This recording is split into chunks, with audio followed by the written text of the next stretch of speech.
My name is Elena Rivers. I'm 38 years old. And the day I heard my husband speak about me in Spanish was the day I realized my entire marriage had been built on lies I never saw coming. We had just stepped into this gorgeous high-rise apartment. Polished floors, glass walls, a skyline that stretched for miles. The owner, Javier Morales, a real estate investor returning to Colombia, greeted us warmly in Spanish. And my husband, Derek Lawson, senior operations manager, self-proclaimed provider. The man who believed he knew everything. Didn't have the slightest idea that I understood every single word they exchanged. Then he said one sentence. Just one. A sentence that froze my blood and shattered something inside me that I didn't even know was still fragile. I stood there smiling like the obedient wife he always expected me to be. While inside, I felt my world cracking open. Before I tell you what he said, please hit that like button, subscribe, and comment what city you're watching from. I need to know I'm not the only one who's been blindsided by someone they trusted. Because the truth is, my life didn't break that day. It had been breaking for a long, long time. For 10 months, I'd been living a double life. Every night, when Derek sank into the couch with a beer in one hand, and whatever sports game he was obsessed with playing on the TV, I would quietly slip into our bedroom. I'd close the door, softly, so he wouldn't notice. Turn on the small desk lamp angled toward the wall, and pull out my Spanish textbooks from the hiding spot beneath our bed linens. I had a system. A secret one. A survival one. Headphones on. Notebook open. Hours spent repeating verb conjugations and vocabulary words like my future depended on it. Because in a way, it did. It had all started months earlier when I was scrolling through Facebook. An ad popped up, free online language lessons. I didn't know why I clicked. Boredom? Maybe. Curiosity? Possibly. Or maybe, deep down, I was starving for something, anything, that belonged to me. Something Derek couldn't belittle, control, or stomp out of existence. At first, it was a cute distraction. A few minutes learning phrases while folding laundry or washing dishes. But soon, something changed. I got good. Really good. Words clicked. Sentences flowed. Spanish movies started making sense. And for the first time in years, I felt capable again. Smart again. Like the Elena I lost somewhere along the way was finally clawing her way back. But I never told Derek. I couldn't. Because 3 years earlier, I made the mistake of being excited, openly excited, about something in front of him. There was this salsa dance studio downtown. Saturday beginners classes. Music spilling out onto the street. Women laughing, moving their bodies like they owned the world. I wanted that. God, I wanted it so badly. So one night at dinner, I took a breath and said, Derek, I found this salsa class. I was thinking maybe I could try it. Something new for me. He didn't smile. He didn't ask questions. He didn't support me. He laughed. A loud, mocking, gut punch of a laugh. Elena, you've got 2 left feet, he said. Why waste money? Don't start foolish stuff we can't afford. Then he went right back to eating like he hadn't just crushed the tiny spark inside me. I let it go. Like I'd learned to let everything go. But that wasn't the only dream he killed. 2 years ago, I had another idea. A jewelry business, small, handmade pieces I could sell online. I researched for weeks. Etsy, Shopify, branding. I filled a notebook with plans. And when I finally gathered the courage to show Derek, I walked into the garage where he was working under his car. Derek, I've been putting something together. A business idea. Before I even finished the sentence, he slid from beneath the car, wiped his hands, and said, Elena, you don't know anything about business. Leave that to me. Stick to what you know. Then he disappeared back under the car. Just like that. Like my dreams were nothing more than background noise. Last year, I mentioned culinary school. Not applying. Not enrolling. Just mentioning. We were watching a cooking show and I said, "You know, I've always wanted to try culinary school. Maybe get certified." Before I could finish, Derek, without removing his eyes from the TV, said, "Elena, we don't have money for your little hobbies. I'm the one with real income here. Stay focused. Real income. Real job. Real value." According to him, those words somehow didn't apply to me. So when I found those free Spanish lessons, something inside me snapped awake. This time, I wouldn't tell him. This time, it would be mine. My space. My secret. My oxygen. And I worked for it. God, I worked harder than I've worked on anything in my life. Every night, while Derek drowned himself in sports, I sat in that bedroom practicing until my hand cramped from writing conjugations. I listened to Spanish podcasts while cooking dinner, one earbud hidden behind my hair. I read children's books in Spanish until I moved up to novels. I practiced conversations in my head while driving, even while sitting across from Derek during those painfully silent dinners. My online instructor told me I had a natural gift. She praised my pronunciation, my dedication. Every encouraging message she sent felt like someone handing me a lifeline. A reminder that maybe I wasn't as useless as Derek made me feel. Because somewhere along the line, he convinced me I was. Not with punches. Not with screaming. But with silence. Dismissal. Decisions made without me. Comments thrown casually like daggers. Every time he reminded me he had the real job. That he made the real money. He wasn't just talking about finances. He was talking about worth. His worth. And my lack of it. I work as an administrative assistant at a corporate law office downtown. I make $38,000 a year. It's not glamorous, but it's honest, steady work. I manage schedules, coordinate client meetings, prepare filings, and keep everything running smoothly. My boss, Mr. Whitaker, tells me all the time that the office would fall apart without me. He means it. He values me. But to my husband, Derek Lawson, my job is nothing more than a cute little office gig. He says it with that smug, patronizing smile, the one that makes me feel like I'm shrinking from the inside out. Derek is a senior operations manager at a shipping and logistics firm. He makes $95,000 a year, plus bonuses. And he never, ever lets me forget it.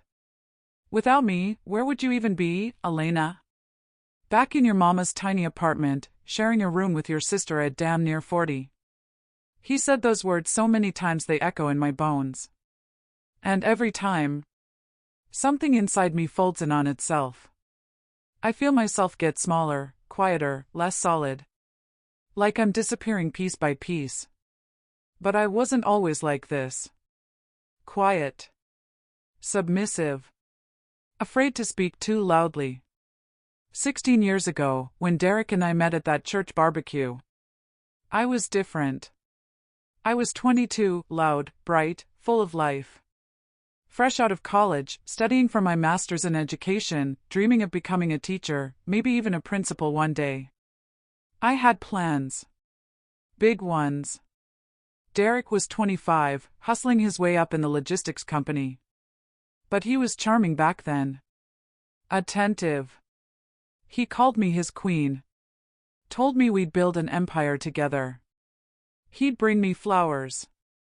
Show up at my apartment with my favorite takeout. Write little notes telling me how amazing I was. He asked about my dreams, he cared. At least, he pretended to. Our wedding was small and beautiful at my mama's church. I wore my grandmother's dress. He wore a navy suit that made him look like someone out of a magazine. When we said our vows. When he looked into my eyes and promised to love, honor, cherish. I believed every word. The first 5 years of our marriage were good. Better than good. We were partners. Best friends. Lovers. We dreamed together. We stayed up late talking about the future. We laughed, cooked together, danced in the kitchen like idiots, held hands on evening walks. He valued my thoughts back then. He listened. He cared. And then, somewhere around year 6, something shifted. Maybe it was his promotion. More money, more power, more stress. Or maybe that loving man was always a mask. And the real Derek appeared once he felt untouchable. I still don't know. But the changes came slowly, quietly, like a leak you don't notice until the ceiling collapses. He started making major decisions without even mentioning them to me. One afternoon, he walked in and said, "I signed a lease for an apartment up north. We're moving next month." No discussion. No input. No choice. When I said I wished he'd talk to me first, he shrugged. "It's a better investment. I'm thinking about our future, you should be thanking me." Another time he drove home in a brand new Mercedes. No call. No heads up. Just showed up with it, expecting applause.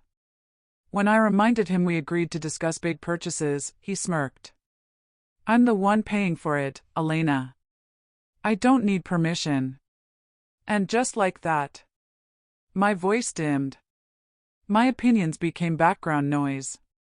My dreams became inconvenient. My identity became irrelevant.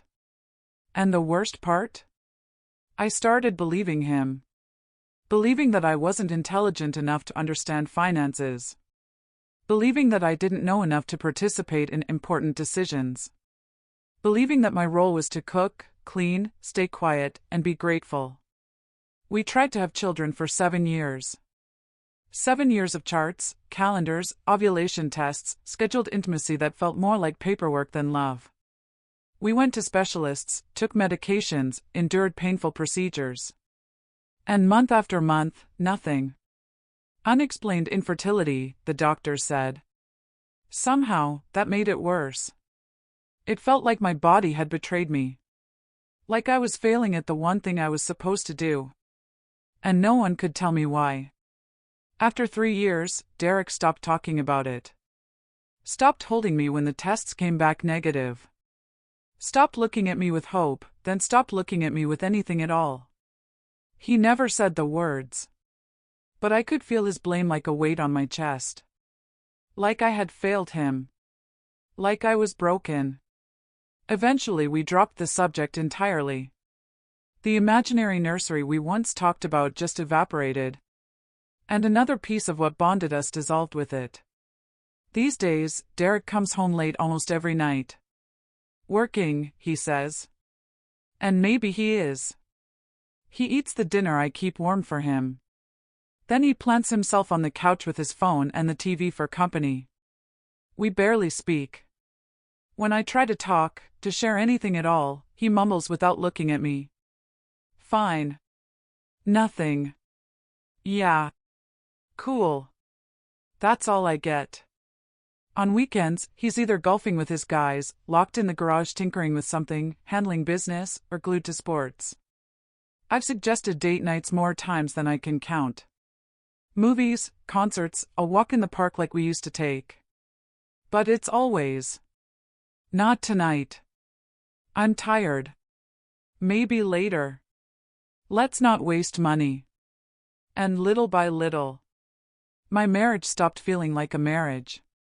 And more like a quiet, lonely room I couldn't escape. When we first got married, spending time together felt natural, easy. But now, every time I ask Derek if we can do something, anything, together, he gives me the same exhausted line. "Elena, I'm tired. I work all week. Can't you just let me breathe?" Like I'm asking for too much. Like my desire to reconnect is an inconvenience. Like being a husband is some heavy burden he has to tolerate. I try so hard to reach him. I cook his favorite meals, his mama's recipe for smothered chicken with that thick gravy he loves. Homemade mac and cheese, slow-cooked collard greens, cornbread that melts in your mouth. I set the table nicely. I light candles. I put on soft jazz like we used to. And he sits down, barely glances at anything, eats quickly while scrolling through his phone. Never even tasting the food. Or noticing the effort. We sleep in the same bed, but it might as well be two different worlds. At night I lie there, staring at the ceiling, feeling the distance between us like an ocean. Sometimes I reach out. Place my hand on his back. Just trying to feel close to the man I married. He shifts away. Turns over. Pretends he doesn't feel my touch. Like I'm invisible. Like I'm not even there. And God, the loneliness. Marriage loneliness is different. When you're single, you know you're alone. You expect it. But when you lie beside someone every night, share a home, share a life, and still feel completely unseen? That's a kind of loneliness that eats you alive from the inside. I started wondering when we stopped being us. When we became two strangers. Him and her. Just moving around each other like shadows. When did I become invisible in my own marriage? Maybe that's why I held on to my Spanish lessons like they were oxygen. Because in those quiet hours in the bedroom, with textbooks spread out, headphones on, I felt like Elena again. Capable. Accomplished. Alive. I had no idea this secret, my one private achievement, would be the very thing that blew my entire life open. About 6 weeks ago, on a random Tuesday night, Derek came home early. For once. He walked into the kitchen with a spark in his eyes. A spark I hadn't seen in years. He actually kissed me on the cheek, unprompted. "Baby," he said, sounding almost excited. "I've been thinking, we need an upgrade. This place is beneath us now." I looked around our one-bedroom apartment. Yeah, it was small. A little worn out. The walls carried years of noise from our neighbors. Parking was a nightmare. But it was still home. Or at least the closest thing I had left to one. "What do you mean?" I asked, carefully. Derek pulled out his tablet and swiped through listings. Luxury high-rises with rooftop pools, gyms, and doormen. Bright modern kitchens, walk-in closets, marble bathrooms with rainfall showers. "Look at these," he said proudly. "This is where we should be living. Not in this dump." And despite everything, a small spark of hope flickered inside me. Maybe this was our reset. A project to do together. A change of scenery. A chance to remember why we ever fell in love. "Okay," I said softly, trying to hide the eagerness in my voice. "Let's look." For the next month, every Saturday, we drove to apartments around the city. At first, it almost felt like old times. Driving, talking, imagining what life could be. But it didn't last. Derek criticized everything. Every apartment had something wrong. The location sucks. The layout is horrible. Price is ridiculous. These neighbors look sketchy. That kitchen is too small, Elena. You seriously like that carpet? Your taste is questionable. You clearly don't understand real estate. The HOA fees are insane. You don't get finances. Over and over. Dismiss. Dismiss. Dismiss. Eventually, I stopped offering opinions. Stopped pointing things out. Stopped hoping. I started to wonder if he even wanted to move. Or if this was just another game, another way to dangle something in front of me and snatch it away. Then came last Friday night. Only 6 days ago. Though it feels like a lifetime now. I was in the bedroom, doing my Spanish exercises like always. Derek had gone out with his friends, and I thought I had time. I was working on past tense verbs when suddenly, the bedroom door burst open. No knock. Just slammed open. My heart jumped into my throat. I barely had time to shove my notebook and textbook under the pillow before Derek walked in.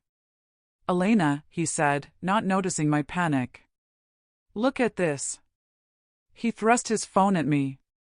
I grabbed it, pretending to focus on the screen while subtly pulling the blanket to hide my textbook. It was a listing. A gorgeous 3-bedroom penthouse downtown. Floor-to-ceiling windows. Modern everything. A price high, but not insane. "This is it," Derek said confidently. "This is the one.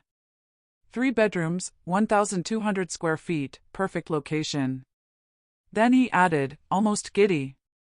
"And get this, the seller's some Spanish guy heading back to Colombia. Probably desperate to sell. I can lowball him." My heart thudded. A Spanish-speaking seller.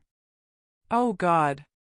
"We're viewing it tomorrow at 11 a.m., Derek said, taking his phone back. "Be ready." And with that, he walked out, leaving me sitting on the bed, my secretly studied Spanish textbook hidden under the pillow. My mind racing. A Spanish-speaking seller. And Derek would obviously try to impress him with his skills. He always did. But this time he had no idea I would understand every single word. I pulled my notebook back out, but the words on the page blurred. I couldn't focus on conjugations, grammar, or anything else. All I could think about was tomorrow. That penthouse viewing. That Spanish-speaking seller.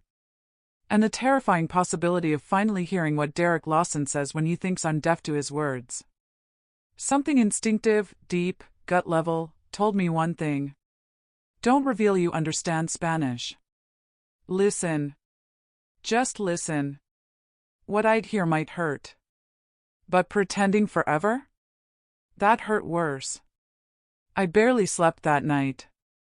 I lay beside Derek, staring at the ceiling while he snored, feeling this heavy, nauseating anticipation twisting in my stomach. Part of me hoped I was being dramatic. That tomorrow would come and go uneventfully, and I'd laugh at myself. But another part of me, the part crushed under years of belittling comments, silent dinners, and cold shoulders, knew better. That part whispered, "You're about to hear the truth. And you won't be able to pretend anymore." Saturday morning came. I woke early, showered, tried to calm my shaking hands. I dressed in simple jeans and a nice blouse. The quiet, unassuming version of myself Derek preferred. Around 10:30, we got in the car for the 30-minute drive downtown. Derek was in unusually good spirits. Humming along to old-school R&B, tapping the steering wheel like everything in his life was perfect. Meanwhile, my nerves were in a chokehold. I stared out the window, running through every possible scenario. What if I accidentally respond to something in Spanish? What if my expression gives me away? What if he realizes I understand? At a red light, Derek glanced at me. "You're awful quiet. You stressed or something?" "I'm fine," I lied. "About what?" "Just hoping the apartment works out." He gave a low laugh, and there it was. That familiar condescending tone sliding into his voice. "Don't worry, baby. I got us. I'll translate everything for you. These foreigners try to be slick, but they can't game me." I swallowed hard and looked back out the window. "You'll translate everything. But what will you choose to translate? And what will you leave out?" We arrived at exactly 11 a.m. The building was stunning, glass and steel, with a circular driveway and a uniformed doorman. "Now this," Derek said proudly, "is where we belong." The lobby was all marble floors, chrome fixtures, fresh flowers, and abstract art. It felt like stepping into a magazine. We took the elevator up to the 18th floor. I caught our reflection in the mirrored walls. Derek looked relaxed, confident, like he was already imagining himself living here. I looked, terrified. My palms were sweating, my knuckles white around my purse strap. "Pull yourself together, Elena. Be invisible. Be quiet." just like he expects. The elevator dinged, and we walked to apartment 1804. Derek rang the bell. Footsteps. My heart slammed against my ribs. The door opened. A man in his mid-50s stood there, salt and pepper hair, warm brown eyes, soft smile. Neatly dressed. Approachable. One look, and I felt something in me ease for half a second. "Hello," he said in perfect English. "You must be Derek and Elena. I'm Javier Morales. Please, come in." We shook hands, his grip firm, welcoming. Then he turned to Derek and seamlessly switched to Spanish. "Great to meet you. Your email said you speak Spanish?" And Derek, wearing that same cocky smile he puts on whenever he's trying to impress someone, answered fluently. "Yes, I do. I've traveled to Spain and Latin America for business. Picked up the language pretty well." I kept my face neutral, blank, like I had no idea what was being said. Javier turned to me with a warm smile and switched back to English. "And Mrs. Rivers, welcome. Please make yourself comfortable." Then he glanced at Derek and asked in Spanish, "Does your wife speak Spanish?" Without even looking at me, Derek replied, "No. She doesn't understand a word. Don't worry, I'll translate everything." Something twisted sharply in my chest. Not just the lie. Not just the dismissal. But the casual way he said it. Like I was an object. A piece of furniture he brought along. Javier nodded politely, but I caught a flicker in his eyes. A subtle shift, like he noticed something wasn't right. He gestured for us to follow. The apartment was breathtaking. Floor-to-ceiling windows overlooking the entire city. Endless skyline. Sunlight flooding in. The floors gleamed, the walls were painted in soft modern neutrals, the furniture elegant and tasteful. "Wow, it's beautiful," I whispered. Javier smiled at me warmly. Derek didn't even glance my way, too busy checking window seals and measuring the view with his ego. Javier walked us through the bedrooms, spacious, bright, with deep closets. The master bath had a soaking tub and a walk-in shower. The kitchen was perfection, granite counters, stainless appliances, a massive island. It was everything I'd dreamed of. As he spoke, Javier slipped naturally between English and Spanish. And I listened. Really listened. To every word. And that's when I started to notice something. Derek wasn't translating accurately. Not even close. When Javier said in Spanish, "The HOA fees are very reasonable, $4.50 a month. It includes gym, pool, and 24-hour security." Derek turned to me and said in English, "Oh, fees are like $600. Kinda high, but whatever." My eyebrows twitched upward, but I forced my face to stay neutral. This wasn't new. It was just the first time I could finally see it happening. The lies. The twisting. The control. And suddenly I understood. I hadn't come here to view an apartment. I'd come to finally hear the truth Derek never meant for me to understand. The neighbors are wonderful. A doctor lives upstairs, a teacher next door. It's a very quiet, professional building. Javier Morales said kindly in Spanish. But when Derek turned to me, he casually twisted the truth. Neighbors are okay. Mixed crowd. Hopefully they mind their business. I blinked slowly. Why was he lying? Why change harmless, positive details into something negative? What was the point? But I stayed silent. The quiet, clueless wife he believed me to be. In the kitchen, Javier gestured proudly at the appliances and said in Spanish, "All of this stays.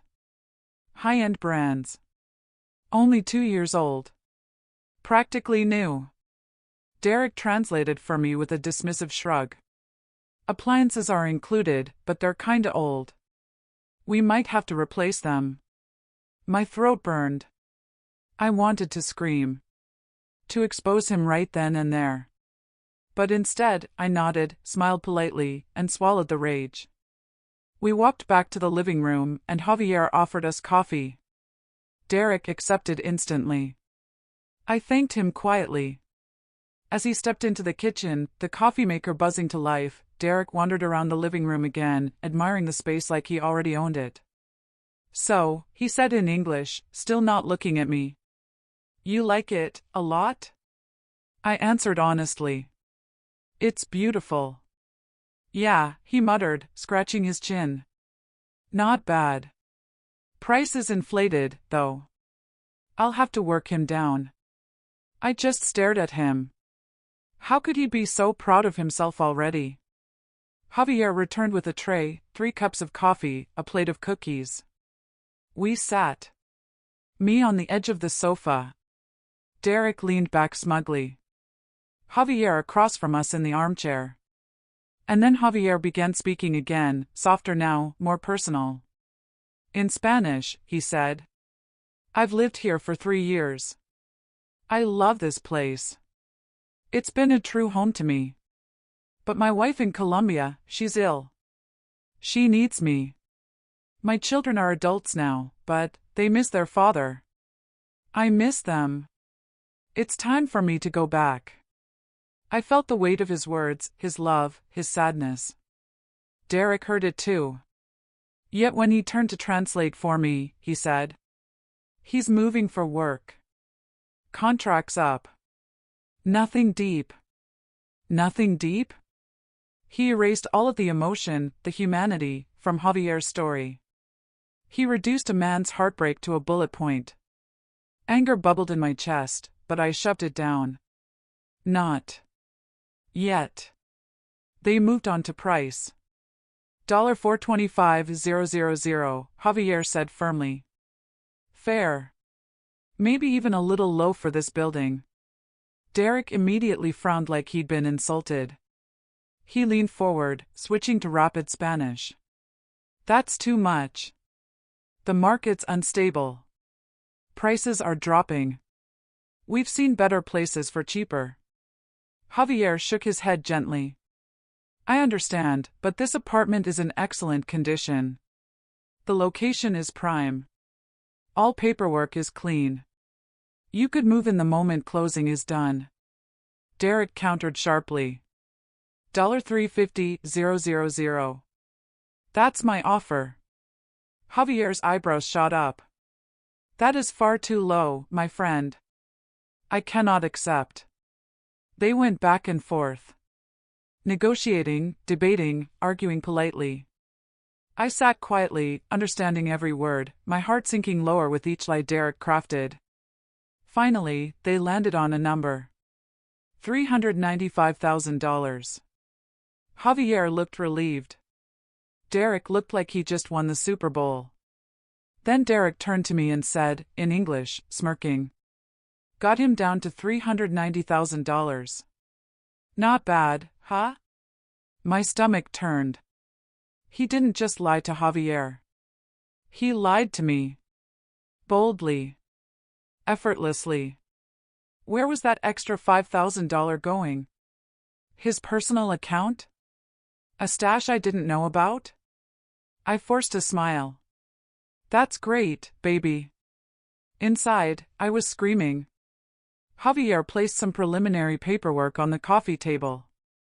He and Derek discussed logistics, inspections, closing dates, lawyers. Then Javier asked the question. In Spanish. The question that changed everything. For the deed, the title paperwork, do you want both names, or just yours? The room froze. My heartbeat roared in my ears like thunder. Derek glanced at me. I was staring out the window, face neutral, eyes empty, expression perfect. The picture of disinterest. He assumed I wasn't paying attention. He turned back to Javier. And in Spanish, clear, confident, brutal, he said. Just mine. She doesn't understand these things. I stopped breathing. The world tilted. Blurred. I sat there, my coffee cup trembling between my fingers.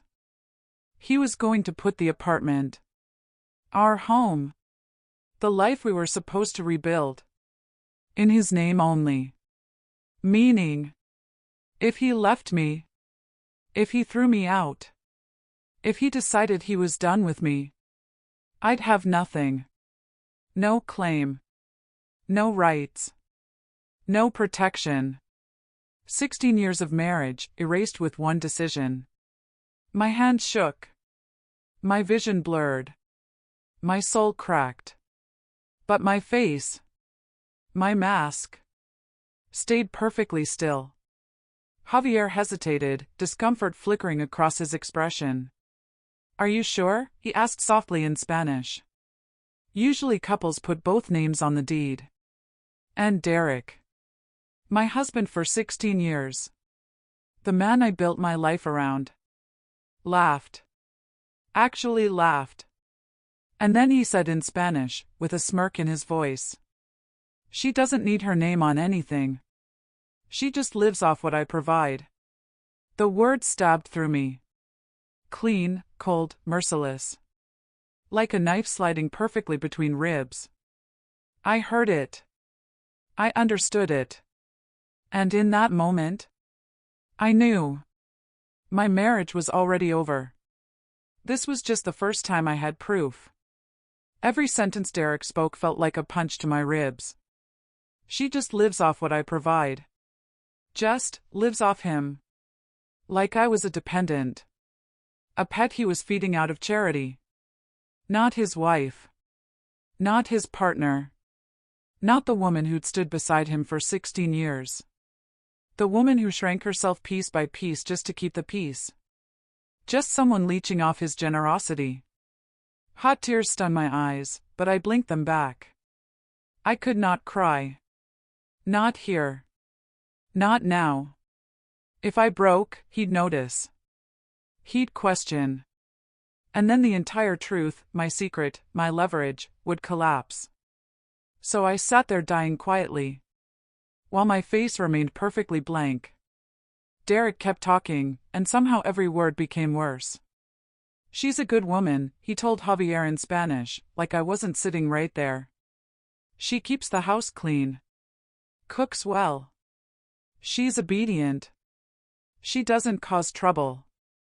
But business, real estate, financial decisions, that's not her world. That's man's work. She doesn't need to worry her pretty little head about ownership papers. Pretty little head. Obedient. Man's work. I wanted to throw my coffee in his face. I wanted to stand up and unleash every Spanish word I had ever learned. Tell him exactly what kind of man he really was. But I didn't. I stayed silent. Invisible. The role he'd spent years training me for. Javier shifted uncomfortably in his armchair. In Spanish, he said gently, I don't know, my friend, it doesn't feel right not telling her.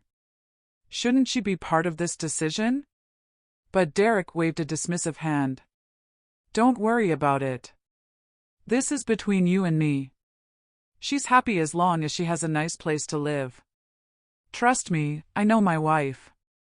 She doesn't care about any of this. I know my wife. The worst part? He believed it. He genuinely believed I was that simple, that hollow, that small.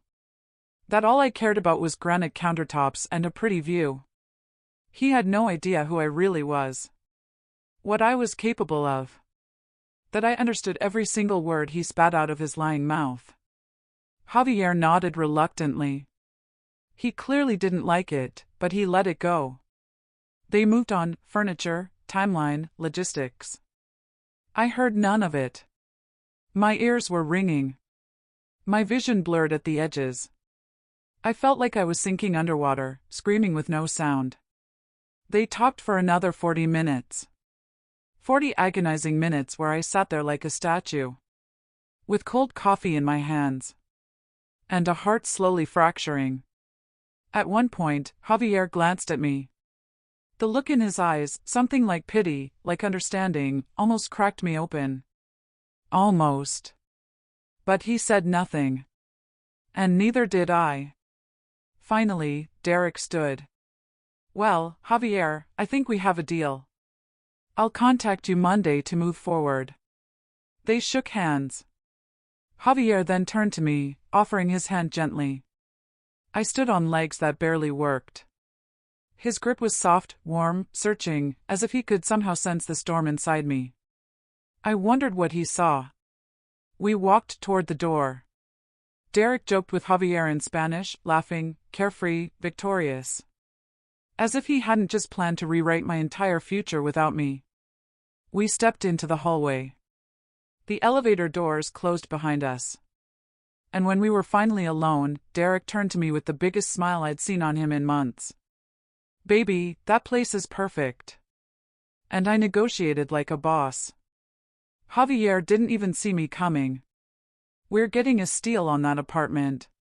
Like we were a team. Like we shared this dream. Like he hadn't just spent an hour casually robbing me of every right I had. I stared at the elevator numbers as they blinked down. 18. 17. 16. You okay? He asked. You've been real quiet. I'm fine, I whispered. My voice didn't sound like mine. It sounded hollow. Far away. Good, he said, oblivious. Because this is about to change our lives. We're moving up, Elena. Finally living like we deserve. We. He kept saying we. But all I could hear was, just mine. She doesn't understand these things. She lives off what I provide. We reached the car. Derek was practically vibrating with energy. He blasted upbeat music and sang along like nothing in the world could touch him. I stared out the window. Replay after replay of every word I had heard, every insult he thought was hidden behind a language barrier. Solo el mío. Just mine. Not ours. Never ours. That wasn't the part that hurt the most. What destroyed me was the realization that this wasn't new. This wasn't sudden. This was how he had seen me for years. Maybe forever. Not as an equal. Not as a partner. As property. As something he owned, controlled, manipulated, disposed of when convenient. 16 years. 16 years of meals cooked, houses cleaned, dreams sacrificed. 16 years of making myself smaller so he could feel big. 16 years of silencing myself so his voice could echo louder. And this was the reward. Lies. Theft. Contempt. We pulled into our apartment parking lot. Derek stretched, yawned. Man, that was exhausting. I'm gonna take a nap. He got out without waiting for me. He didn't look back. I sat there gripping the steering wheel with shaking hands. Breathing in. Breathing out. Trying to steady myself. Trying to understand. Because everything had changed. Everything. And I couldn't go back. What now? What do I do now? I couldn't pretend anymore. I couldn't unhear his words. I couldn't unsee the truth. The marriage I thought I had never existed at all. I stepped out of the car and walked into our building on autopilot, through the lobby, up the stairs, down the hallway, and into our apartment. The moment I opened the door, I heard the TV blaring. Derek was already on the couch, feet up, remote in hand, a half-eaten slice of pizza sticking out of his mouth. A basketball game filled the room with noise. He glanced up lazily. You want anything to eat? I'm starving. No, I said quietly. I'm not hungry. Suit yourself. He shrugged and went right back to scrolling through the menu. I'm ordering more pizza anyway. I walked to the bedroom, closed the door behind me, and sat on the edge of the bed. My Spanish textbook was still tucked under the pillow where I'd shoved it the day before. I pulled it out slowly and stared at the cover. This book, this secret, this skill I had worked so hard for. It hadn't ruined my world. It had uncovered what was already broken. Maybe my life had been rubble for years, and I was just too scared, too loyal, too conditioned to see it. I opened my notebook to the last page. There were vocabulary lists neatly written in my handwriting.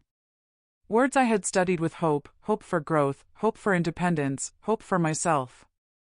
But it turned out this wasn't about hobbies or personal development. This was survival. This was truth. This was clarity. For the first time in years, I saw the man I married without the softening filters I'd been placing over him for more than a decade and a half. I sat there for nearly 2 hours while Derek napped on the couch, staring at my own notes, feeling my insides shift, like tectonic plates rearranging. Then something else surfaced. Something old. Something powerful. Something I hadn't felt in a very, very long time. Anger. Not the dull resentment I carried like a weight in my chest. Not the tired acceptance of my role in Derek's world. No. This was fire. Hot. Righteous. Sharp. How dare he? How dare he talk about me like I was stupid? Like I was useless? Like I was a burden? I wasn't stupid. I had taught myself Spanish in under a year. I ran an entire legal office, managing attorneys, clients, deadlines, crises. I wasn't weak. I survived years of emotional starvation. I survived infertility. I survived the slow erosion of my spirit. I wasn't nothing. I was Elena Rivers. Smart. Capable. Strong. A woman who had simply forgotten her own power because Derek spent years convincing me I didn't have any. But I remembered now. I stood, wiped my eyes, and looked at myself in the dresser mirror. The woman staring back looked drained, worn out, tired of pretending. But behind all that, there was fire. Real fire. I walked out of the bedroom. Derek was halfway through another slice of pizza, grease dripping down his shirt, eyes glued to the TV like the world outside didn't exist. Derek, I said. My voice came out strong, shockingly strong. He didn't look away. I need to talk to you. Now? He scoffed. Elena, halftime's almost over. Can't it wait? No, I said. Sharper this time. It can't. Something in my tone finally made him look up. He frowned. What's wrong with you? Turn off the TV. Excuse me? I said turn it off. We need to talk. He stared like he was looking at a stranger. Because he was. Finally, he muted the TV. Fine, he said. What's so important? I stepped closer, crossed my arms, and met his eyes. Derek, whose name is going on the deed for the apartment? He blinked, caught off guard. What? Ours. Both of ours. Obviously. Why are you even asking? Are you sure? I asked. Calm. Cold. Yes, Elena. His voice tightened. I'm sure. Why are we having this conversation? So you're telling me, I continued deliberately, that your plan is equal ownership. My name and yours. Right? Yes, Elena. He threw up his hands.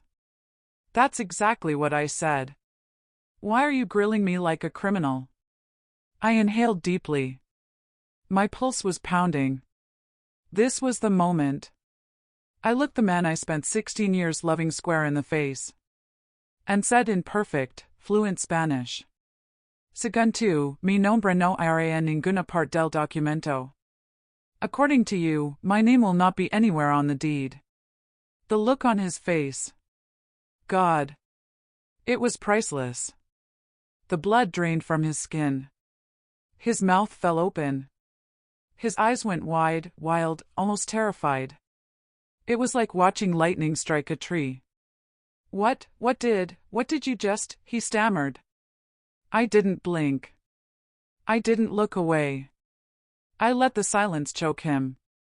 Elena, you speak Spanish? His voice cracked. Sí, I said coldly. Yes. I speak Spanish. And I understood every single word you said today. He stood up so fast the pizza box fell off the table, splatting cheese and grease across the carpet. He didn't notice. Elena, wait, just wait, listen. I understand perfectly, I said, switching back to English. My voice was steady. Controlled. Deadly calm. I understand that you told Javier the apartment would be in your name only. I understand that you said I don't need to know the details because I don't understand these things. I understand that you told him I just live off what you provide. I took a step forward. Should I continue? Because I remember every single word you said, Derek. Every single word. His face twisted, white, then red, then blotchy. He was panicking. I watched it happen, and for once, I felt nothing but clarity. Elena, baby, listen, he stuttered. I didn't mean it like that. Then tell me, I snapped. How exactly did you mean it when you told a complete stranger that I'm too stupid to worry my pretty little head about legal documents? I never said you were stupid, Derek snapped. Yes, you did, I fired back. You just used different words. You said I don't understand these things. You said it's man's work. You said I live off what you provide. How else am I supposed to take that? I was just talking, he insisted. Just saying whatever I needed to say to close the deal. I stepped closer, my voice rising without hesitation. You were planning to steal from me. His eyes widened. Steal from you? Elena, come on.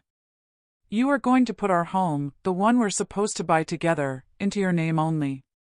So that if anything happened, if you changed your mind, if you got bored of me, I'd have nothing. No rights. No claim. No protection. It's not like that, he said, voice shaky. I was gonna add you later. When, Derek? When? After you locked everything down under your name? After I had no power left? After I had no choice? He opened his mouth, but I cut him off with a sharp, trembling breath. You know what hurts the most? My voice cracked on the words. It's not the apartment. It's that you've been doing this to me for years. Making decisions without me. Dismissing me. Controlling everything. Shrinking me down, piece by piece. He rubbed his hands over his face, frustrated. That's not fair. What's not fair, I said, my voice breaking, is that I gave you 16 years. 16 years standing beside you, supporting you, believing in you, sacrificing my dreams so you could chase yours. And you repay me by treating me like I'm nothing. You're not nothing, he said quickly. Then why? I demanded. Why would you plan to keep me off the deed? Why lie about the HOA fees? Why lie about the price you negotiated?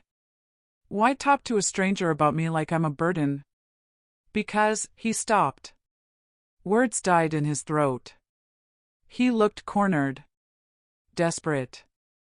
I don't know, he finally whispered. It made sense at the time. It's simpler if one person owns it. And I make more money so. So you think that gives you the right to hold all the power? To make me completely dependent on you? You are dependent on me, he suddenly shouted. And there it was. The truth. The ugly truth he'd been dancing around for years. You think your little office job pays the bills? I'm the one keeping us afloat. I'm the one with the real career. Without me, where would you even be? I stared at him quietly, the words hitting me like cold water. There it is, I said softly. Exactly what you really think. That I'm useless. That nothing I do matters. That you're doing me some grand favor by letting me exist in your home. I didn't say that. You've been saying it, I whispered. Every time you dismissed me. Every time you made decisions without me. Every time you reminded me you make the money. He clenched his fists, shaking with anger or fear. For a moment, I wondered if he might hit me. Instead, he choked out. How long? I blinked. What? How long have you been learning Spanish? He demanded. 10 months. He let out a bitter laugh. 10 months you've been lying to me. And now you're mad at me? You're seriously trying to turn this on me? I shouted, tears streaming down my face. You crush everything I try to do for myself. You told me my dreams were stupid. You told me my hobbies were pointless. You told me to stay in my lane. You wanted me small. I never said that, he muttered. You didn't have to, I said with a hollow laugh. You showed me every single day. We stood there, both breathing hard, both crying, 16 years of silence finally cracking open between us. Do you even love me anymore? I whispered. He looked at me. Really looked. And the answer was right there in his eyes. He didn't. He hadn't in a long time. Maybe never. He opened his mouth, but couldn't force out a single word. That's what I thought, I said and collapsed onto the couch. The rage drained out of me, leaving exhaustion and clarity. I want a divorce. Derek froze. What? You heard me. I want a divorce. Elena, you're overreacting. I'm finally reacting, I said. I should have done this years ago. You can't be serious. I've never been more serious in my life. He started pacing, frantic. Okay, look, we can fix this. We can go to counseling. There's nothing to fix, I said softly. You don't love me. You don't respect me. You see me as a burden. Why would I stay in a marriage like that? Because, he stopped, searching for something to hold on to. Because we've been together 16 years. You can't just throw that away. I'm not throwing anything away, I whispered. You did. I'm just finally accepting it. He went still. The warmth drained from his face. You're making a huge mistake, he hissed. His voice was cold. Sharp. Threatening. If you leave me, you'll have nothing. The apartment? Mine. The car? Mine. Your salary can barely cover your phone bill. You think you can survive out there? There it was. The final card he'd been waiting to play.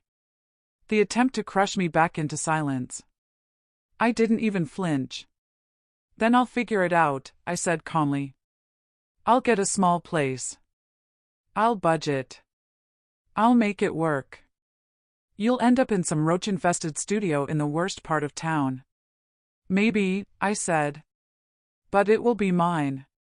My choice. My life.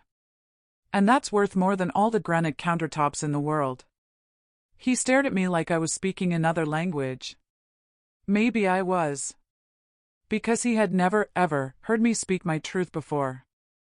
You'll come crawling back, he said. When reality hits you. When you realize you can't make it without me, you'll come back. I looked at him, this man I'd shared my bed, my heart, my life with. And I felt nothing. No love. No fear. Just peace. Just certainty. Just freedom. No, Derek, I said quietly. My voice was steady in a way that startled even me. I won't come crawling back. The man I needed, he's been gone for a long time. And I'm done mourning him. Derek snatched his keys and wallet off the table. Fine. I'm going to Brent's place, he snapped. I'll stay there for a while. And when you finally come to your senses, you know my number. He walked to the door, then paused just long enough to throw one last dagger. You're going to regret this. The only thing I regret, I said, is not doing it sooner. The door slammed so hard the pictures on the wall trembled. And then, silence. Real, suffocating silence. I sank onto the couch, but my body didn't stay there long. I slid off onto the floor, and the moment my knees hit the carpet, I broke. I sobbed. Raw, ugly, body-rattling sobs that came from a place I hadn't touched in years. I cried for the version of me at 22 who believed love was enough. I cried for the dreams Derek mocked out of me. I cried for the children I'd never have. I cried for 16 years of shrinking myself down so he could feel big. I cried for the woman I'd become, quiet, invisible, forgotten. But under all that pain was relief. Because it was over. I didn't have to pretend anymore. Didn't have to make myself small. Didn't have to hide my dreams or swallow my voice. I cried until there was nothing left inside me but air and exhaustion. Eventually, I pulled myself up, walked to the bedroom, and dug my Spanish notebook out from under my pillow. I opened to a blank page and, with trembling hands, wrote, "I'm stronger than I thought. I'm going to get through this. I'm going to succeed." I closed the notebook and stared out the window at the city lights starting to glow against the evening sky. Tomorrow, I would call a lawyer. Tomorrow, I would begin rebuilding my life. Tonight, I just needed to breathe and accept the truth. My marriage was over. And maybe, just maybe, that was the beginning of something better. Monday morning. Marcus, no. Derek. He still hadn't come home. He hadn't even texted. I dressed for work with shaking hands, trying to pretend my world wasn't collapsing. At 9 a.m., before my courage dissolved, I called the number from the apartment listing. Javier answered on the third ring. Hello? I took a deep breath and spoke in Spanish. Javier, this is Elena, Derek Lawson's wife. From Saturday. There was a long pause. Elena, ¿hablas español? Elena, you speak Spanish? Yes. I understood everything you and Derek said. Every word. Another long silence. Then, softly. I thought so. I saw it in your face. I'm sorry I didn't say something. It's not your fault, I told him. You didn't create the situation. Still, Javier said, voice heavy, what he planned, it wasn't right. That's why I'm calling. We won't be buying the apartment. I'm sorry for wasting your time. Wait, he said quickly. Please don't apologize. And, can I ask what happened after you left? So I told him. All of it. The confrontation. The betrayal. The divorce. When I finished, Javier was quiet for several seconds. Then he said something that made my breath stop. Elena, if you want, I will hold the apartment for you. Not him. I blinked. Me? Yes. If you want it, I'll lower the price. I'll give you time to sort out financing. My daughter went through something similar. I watched her struggle. I wished someone had helped her. So, let me help you. My eyes filled with tears. Why would you do that for me? I whispered. You don't even know me. Because you deserve better, he said. And because any woman who taught herself Spanish in less than a year is capable of rebuilding her life. I had no words. Just tears. Thank you, I whispered. Call me when you're ready, he said gently. The apartment is yours if you want it. White medium star the lawyer. That same day, Javier texted me a number. Monica Harper, divorce attorney. I called her during lunch. Her voice was warm but no nonsense, the kind that makes you straighten your spine. After work, I sat in her office, telling her everything, 16 years of manipulation, control, and financial deception. Monica listened carefully, took notes, nodded. When I finished, she gave me a sharp, confident look. Elena. I see cases like yours constantly. Men who think they own everything, including their wives. But the law doesn't see it that way. My heart pounded. What am I entitled to? Her smile turned fierce. You were married 16 years in a community property state. That means half of everything acquired during the marriage. Half the equity in your current apartment. Half of Derek's 401k and retirement. And spousal support while you get back on your feet. Plus, she added, his attempt to hide assets, like the apartment deed, will work heavily against him in court. For the first time in a long time, I felt safe. And stronger than ever. I stared at Monica Harper, hardly believing what I'd just heard. Really? I whispered. She nodded firmly. Elena, you've earned this. Every penny. You supported Derek. You built a life with him. That has value, legal and financial. And I'm going to make sure you get everything you deserve. For the first time since that awful Saturday, something inside me loosened. Hope.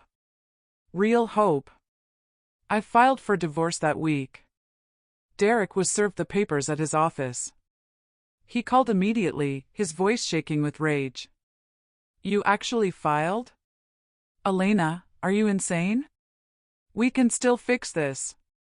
There's nothing to fix, I said quietly. It's over. You're going to ruin me financially. No. I'm taking exactly what I'm legally entitled to, what I earned by standing beside you for 16 years. Elena, please. Goodbye, Derek. I ended the call. Then I blocked his number. The moment I did, a weight lifted off my shoulders so suddenly it made me dizzy. The next few months were brutal. Divorce isn't clean, it's a battlefield made of paperwork, memories, and exhaustion. Derek fought me on everything. He claimed he contributed more. He tried to twist the narrative, make himself the victim. But Monica Harper? She was a force of nature. She went after every document, every asset, every lie he tried to hide. She fought like she'd been waiting her whole life to take men like Derek down. During that time, I made changes too. I updated my resume, put fluent in Spanish right at the top. I applied for jobs I once thought were out of my league. An international consulting firm downtown called me for an interview. The HR manager looked at my resume and raised an eyebrow. You taught yourself Spanish in less than a year? That shows incredible initiative. Thank you, I said, lifting my chin. When I commit to something, I finish it. 3 days later, they offered me the position. $68,000 a year. Almost double my old salary. Benefits.